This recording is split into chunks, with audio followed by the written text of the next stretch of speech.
আজ দেখাবো জনপ্রিয় ফটো এডিটিং সফটওয়্যার অ্যাডোব ফটোশপের কোনো ছবি থেকে খুব কম সময়ে কিভাবে ব্যাকগ্রাউন্ড রিমুভ করা যায়।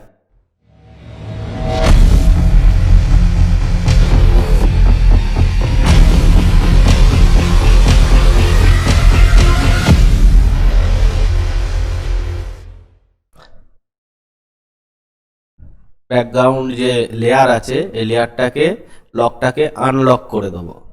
তারপর এটাকে কন্ট্রোল জে টিপে বা এরকম টিপে ধরে এনে ডুপ্লিকেট লেয়ার বানিয়ে নেবো। ডুপ্লিকেট লেয়ার সিলেক্ট করে চলে যাব ইমেজে। ইমেজ থেকে অ্যাডজাস্টমেন্ট থেকে লেভেল, লেভেল থেকে এই যে এটা হচ্ছে হোয়াইট, এই হোয়াইটটাকে সিলেক্ট করব, করে এই যে ব্লু ব্যাকগ্রাউন্ডটা আছে এটাকে হোয়াইট করে দেবো। এখানে ক্লিক করব, হোয়াইট হয়ে যাবে। ওকে করব।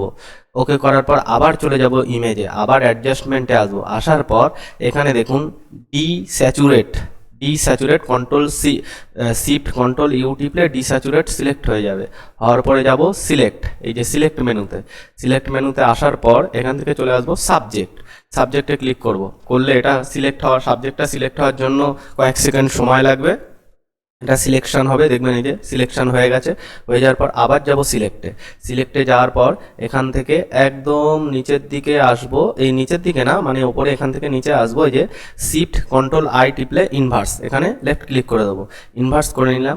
এইবার এইটা সিলেক্ট থাকা অবস্থায় এটাকে যে মাস্কে একবার ক্লিক করে দেবো। দেখুন একদম ছবিটার পিছনটা পুরো ব্যাকগ্রাউন্ডটা পুরো হোয়াইট হয়ে গেছে। তো কুইক সিলেকশন যে টুলস আছে বা ম্যাজিক টুল, এই যে ম্যাজিক টুল দিয়ে এখানে এরকম ক্লিক করে দিলে দেখুন ফটোটা সিলেক্ট হয়ে যাবে। সিলেক্ট হওয়ার পর এই যে ফটোটা সিলেক্ট হওয়ার পর এবার এখানে আছে এই কালারটাকে, ব্যাকগ্রাউন্ড যে কালার আছে এই যে রেড কালার আছে, তাহলে কন্ট্রোল ব্যাকস্পেস টিপলে রেড হয়ে গেল। দেখুন রেড।